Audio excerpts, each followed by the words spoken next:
Brad Butcher is a two-time Golden Guitar winner from the central Queensland coast who has released 5 albums and 1 compilation, Storyteller. He writes with clarity and insight about life and love and family and has a habit of creating unforgettable songs. He's about to take some of those songs to the Gympie Music Muster in late August, so I'm going to talk to him about the songs and the muster. Hi, Brad. There you go.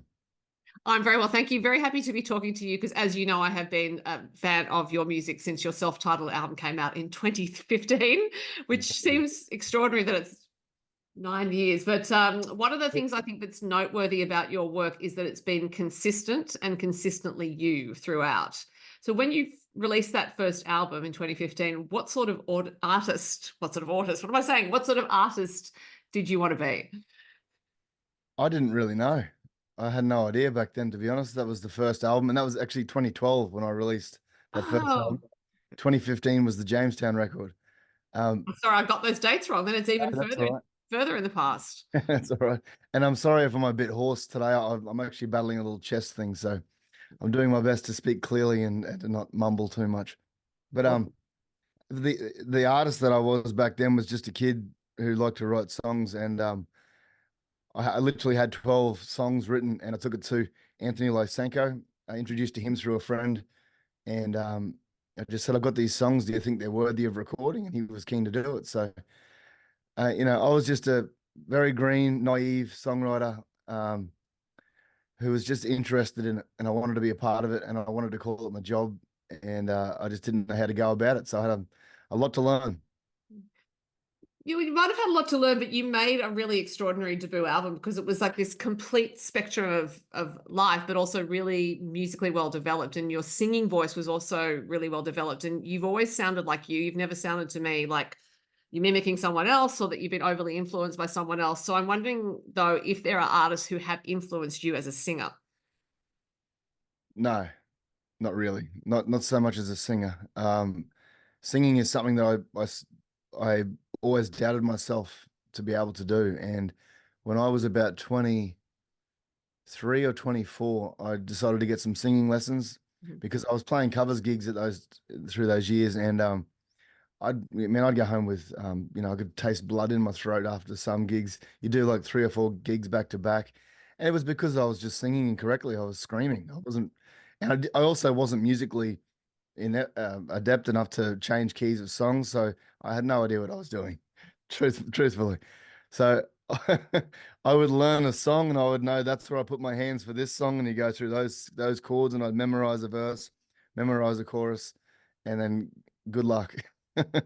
So, like I said, I had a lot to learn, but the singing lessons were great because it just gave me a little more control, and a little more range too, just singing correctly and putting it in the correct spots and giving it support. That alone was a game changer for me. Because I do remember listening closely to your singing voice on that first album and thinking, yeah, this guy I think is a much better singer than not that it might appear at first blush, but I think when you're just listening to songs and thinking those songs are great, you don't necessarily listen to the way the singer is articulating, but you have always been a great articulator, so it makes sense that there were some lessons involved. Well, I'm glad that's the case, and I think that also stems from my childhood. I had voice box issues when I was born. I had the umbilical cord around my throat, so as a child, I had speech therapy, and I think little bits of that I've held on to, thankfully. And you still have, yeah, throughout your songs. On that first album, there was a song called Conversations and Complications, which I think is actually a shorthand way of talking about the themes in a lot of your work, because I think they're about the complications of life and the conversations that we have with other people, but also that we have with ourselves, and so those internal conversations. But I'm wondering if you think that's true to say. That's 100% correct. Yeah. Everything I write is me reflecting on life. It's reflecting on something that I've lived through or a moment in time. And it's always from a personal perspective. And then I just try and give it a broader meaning to open it up a little bit. So it's not just everyone understanding that I'm pouring my heart out every time I write a song. Save a little bit of face, Yeah.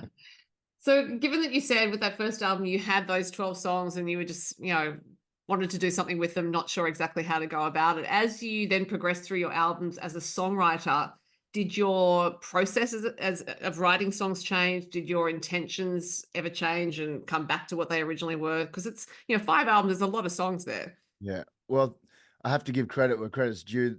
That first album was the first time I was ever put in a co-writing situation, and a guy named Ben McCarthy, who also co-produced the album, is a wonderful multi-instrumentalist who I was grateful to meet back then.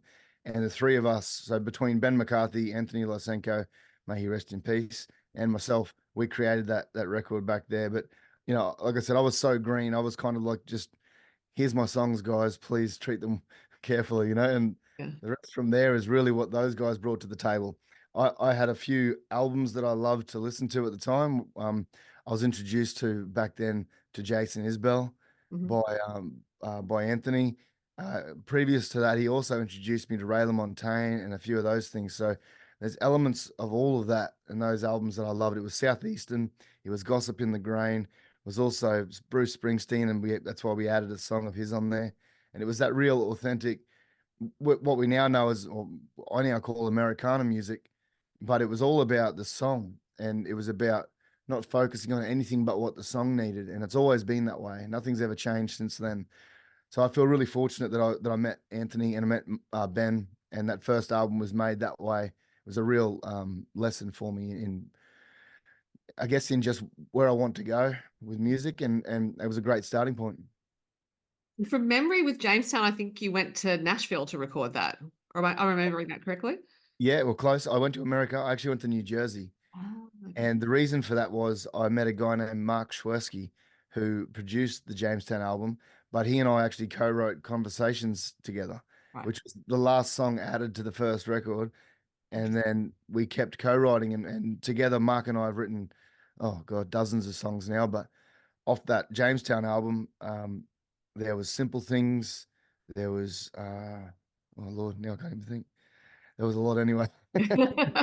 And right through there's been a bunch of songs even up to the last record, Look What You've Done to Me, and he also co-produced the latest record with Benji Pocock and myself. So that meeting of Mr. Swirsky was a really pivotal moment, and he's still a great friend and a great oh, he's more than just a friend. He's a real, you know, he's a part of me musically now, and everything I do, I reach out for advice, and he's just always there. Do you think that co-writing helps you find the true intention or the true story that you want to tell, as in like it's now an essential part of your process, or is it more that you have that within you already and it's just that working with someone else helps you refine what it is you want to say? Previous to the album I just made, I would have said yes, that's absolutely where it all happens for me. But I've been in the last few years, um, I've been studying music and production and all that kind of stuff. I'm in my last term of a bachelor's degree, so um, I would have said previous that that was when it happened. But now understanding how to use a bit more of the technology and the computer systems and the DAWs and all this stuff, which is digital audio workstations. Um, that really opened things up. I was able to now I write in a different way. I'll write a song how I used to, then I'll throw it into the system, and then I'll chop and change it. So it's more of a visual thing than Mhm. a mentally what I feel kind of thing. It actually puts it in front of you, and that's been a really important thing. I think I really needed to learn that because it also takes me out of habits that I fall into as a songwriter. Um, Lyrically, it allows me then to hear it and be able to step outside my hands, so to speak, while I'm writing and playing. So it freed me up then to be able to sit back and listen, close my eyes, and just let things come through me a little more organically. So the last few years have been really, um, I think, eye opening, and I'm really, really positive with this stuff. I've just started to record some new music for another album too, so I'm doing it all here. I'm just doing it Right. myself. So I'm loving that, and I think that the course has veered from what it used to be. The whole creative process has taken a bit of a turn, um, in as far as options that I now have at my disposal. So yeah, I'm really excited for what's to come. I have no idea how I got into this or whether it's got what the actual question was now, but So it was about, so it was about co-writing. So there you go. It's okay. so, Um, well, just to go back to that though, co-writing is still an important part, and I still do that a lot. But I find now this other co-writer being my computer has yeah, been a interesting. real addition. And I should point out that you are studying this degree at the same time as you're performing and releasing music and in a household with 4 children. So Yeah. I would think that sleep is a priority for you and has been for a while, Brad. If it wasn't for the two nighttime quadrille I had last night, I wouldn't. I'd be able to tell you that I haven't had a good night's sleep in about 6 months. But I slept all night last night. Okay. Yeah, nighttime. It's a winner. Um, to go back to themes that are on your album, I think from the first album and throughout, it's been clear that you aren't afraid to tackle light and dark, and not in a clumsy way, and not in a way sort of going, oh look, life has good and bad things. It's actually whatever is suitable for the story. But on your most recent album, East of Everything, it did seem to me that you were tending more towards light than dark. So I'm wondering if that you feel that balance has shifted, both within you as an artist and also in the sorts of stories you're interested in telling. Yes to both. And every album's like a snapshot of the life I've just been through. And I chose not to write an album about what I think most people expected me to write about after I went through a divorce in 2019. Life was it was hard for a little while there. It was unexpected. So I had to deal with a few things. There was some people who passed away in the music industry around that time too. There was just a couple of moments back to back that affected a lot of people within the industry. And I didn't want to do what was expected of me, which to write some sad, somber album, which I could very well have done. Um, and for no other reason than I just didn't want to do that. I've written enough sad songs in my life, and I didn't want to put out another thing that makes people cry or whatever. No, I just wanted to. I found love somewhere along the way in there. That was just like, this is the greatest thing I've ever found. And Katie changed my life and gave me these kids and everything. It's like, man, this is what I want to write about. That I'm leaving that where it is, and happily leaving that right where it is, Yeah. because like the future's bright. So the album, that's why the artwork's almost white. It's bright. It's positive. The whole thing. And then it's about the east coast of Queensland, because I've been traveling up and down so much over the past 15 years that it feels like, even though Rockhampton's home now, and I met Katie on Great Keppel Island, Right. it still feels like home is anywhere between Cairns and Brisbane. It's this whole area. So East of Everything is where the album came from. And yeah, I thought I didn't want to write another sad sack album. So here's some love, and here's some positivity, and here's the things that matter to me right now. The title of your fourth album was Traveling Salesman. And I remember at the time it came out and listening to the song, the title song, thinking, I've never actually thought of music in those terms. But clearly you had been thinking of it, just listening to you talking about traveling up and down the highway. It seems to still fit that theme. But I'm wondering if actually you still do feel that you're a traveling salesman, or if it has shifted again with the changes in your life. I mean, there's still plenty of similarities, but I'm the worst salesman on the planet. So, so I probably shouldn't have called it that. But yeah, I think if look, to be in this industry, you've got to be willing to get down the road, and we are selling ourselves, because that's what people attach themselves to. Do they like you? Do they think you're a decent human? Do they like your music? No, it's all one package. So Mhm. instead of selling Bibles and sewing machines, we are selling ourselves. And if you're not being honest with the music you're writing and singing to an audience, then what are you doing? If you're not letting them in on who you really are, and that's where I think I see a lot of artists miss the boat, is they're trying to make music that radio wants to play. Mhm. So in detriment to me as well, as I'm saying this, I'm realizing it, because I don't aim at what radio wants to play. So often radio doesn't play it. Right. So I understand why people do it, why they go for that. But I also think that's a downfall in many ways, because when the audience is there listening to it and absorbing it, there's like a wall up. You're not really getting the full person. It's like, we're not connecting here. Mhm. That's just the way I see it. Well, and I think it's also why I have been a fan from the start, through 5 albums. I've never encountered an album of yours where I thought, he's lost it, or he's not being authentic. It's always an album to look forward to for me. And it's always, even though, as I said at the top, you are consistently you and have been throughout, there's always something different on there because you're telling different stories. So at least from my perspective, as a fan of your music, I like that strategy, Brad. Well, thank you. That's a compliment and a half. So I appreciate that. But all I've ever set out to do is write decent songs, and it's become a little more. It's become harder now, really. to write, having you know, things that I've lived through now musically as well, getting to understand the industry and understanding a little more of how things actually work and connect. It's easy to get jaded, very easy to get jaded with everything, but um, that's why I've delved into this other side of things, because it's like, well, I want to have more control. I want to understand every inch of how I'm putting this together, and I feel like there's a network that I now have for this sort of things where I can reach out to people and bring it together, you know, globally almost. Um, so I feel like the old models changed completely for me, and that my approach to it is still, it's still the same, but I think I can now, with every inch of every song, I can really piece it together exactly how I want it. And I think it's also simplifying things too, you know.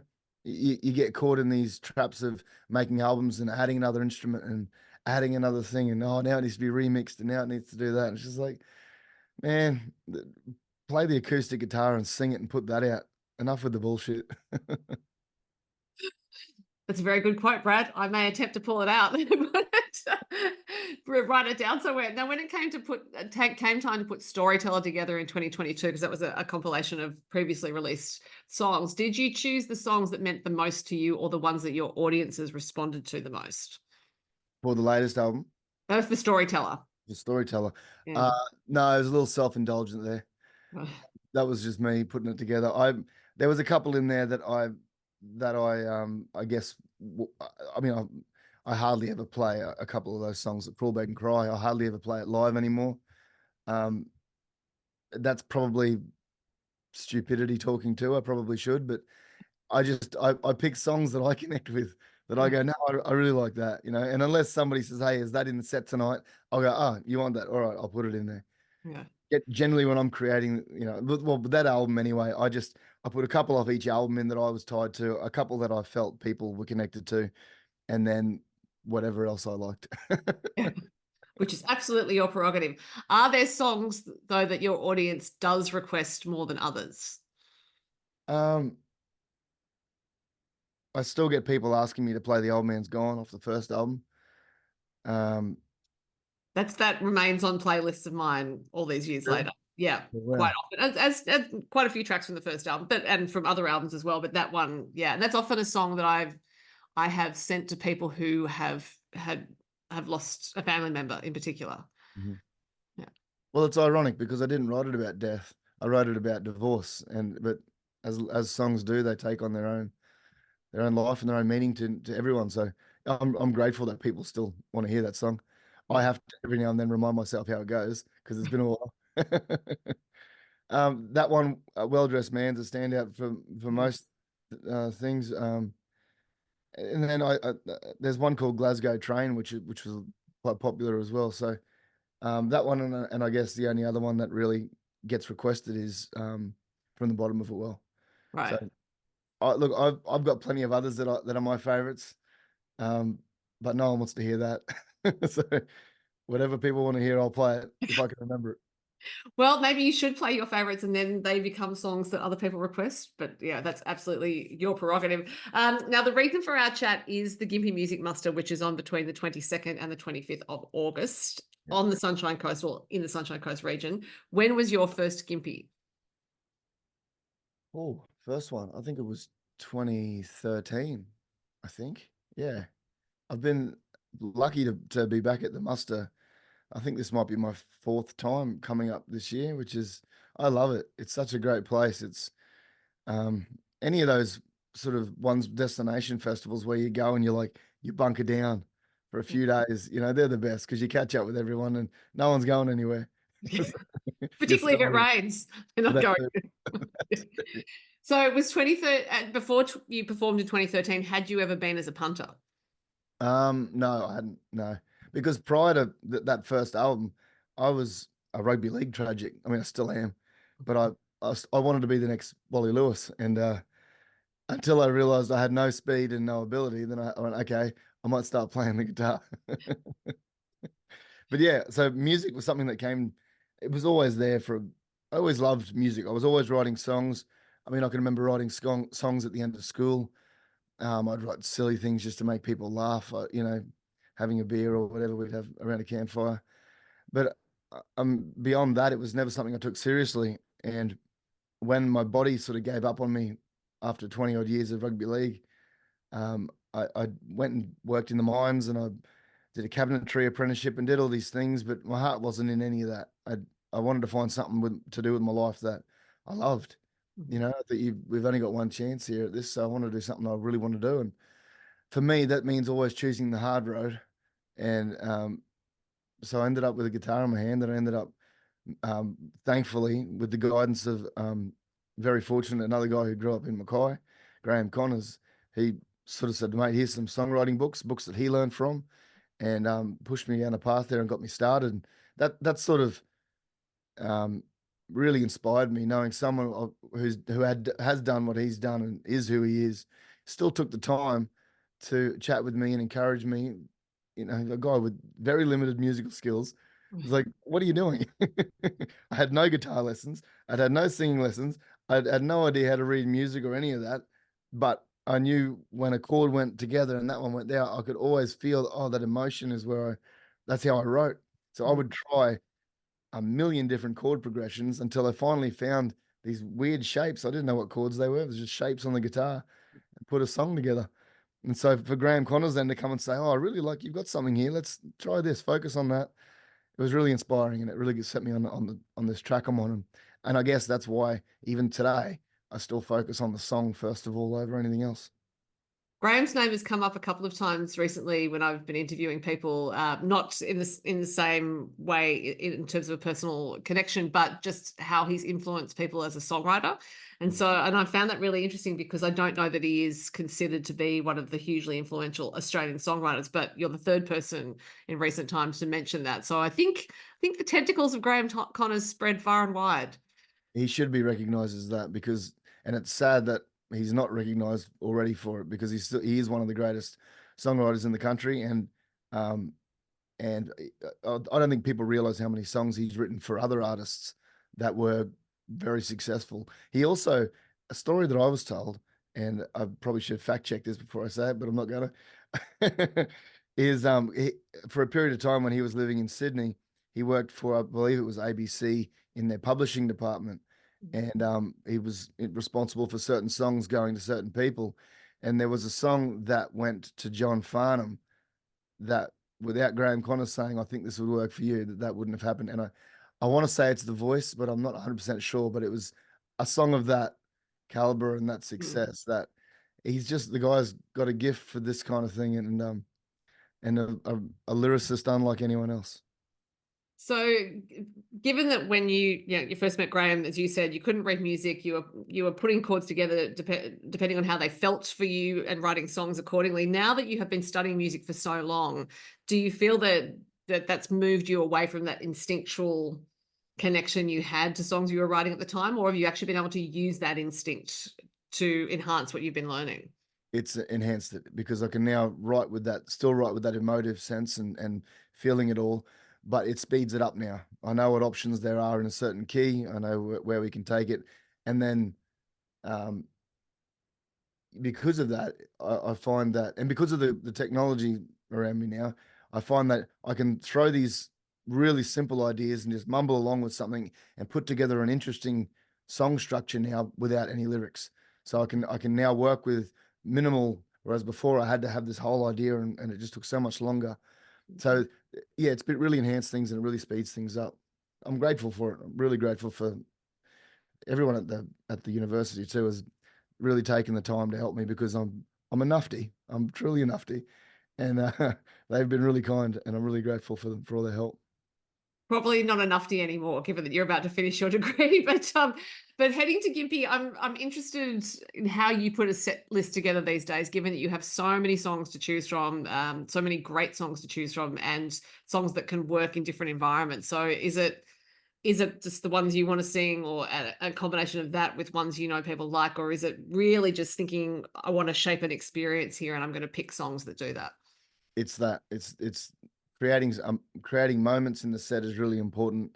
And I think it's important also because with the lack of radio and those kind of things, because it isn't FM station stuff, it isn't in the top 20 on kicks. It's not. I don't make that kind of music, and I'm totally fine with that. But so it's then understanding your audience, Mhm. you know. So and every event is kind of different. So it's picking the right cover, it's putting in the right spot, then it's the ebb and flow of the set. That's very important. But I think the best piece of advice I was given a while ago now is to have your second best song first and your best song last. So you're finishing strong and you're starting strong, finishing strong. You know, um, everything that happens in the middle is kind of, yeah, you can have structure, but you've also got to go with what's in front of you. And if the crowd's reacting to something, well, go with it. And if someone's yelling out they want a Slim Dusty song, well, you might fall into love to have a beer with Duncan or something like that, just off the cuff. And the band, you know, the guys that I play with, they've been around long enough to just fall into line and follow you into it. You know, they Yeah. got it. Yeah. I'm curious as to what your second best song is now that you said that. Or Oh, what you think your second best song is. oh, it varies. I don't know. Uh, I generally open with, well, actually, lately I've been opening with a cover. Uh, Ah, okay. Great Day to Be Alive by, it was written by Daryl Scott, but Travis Tritt made it famous. Okay.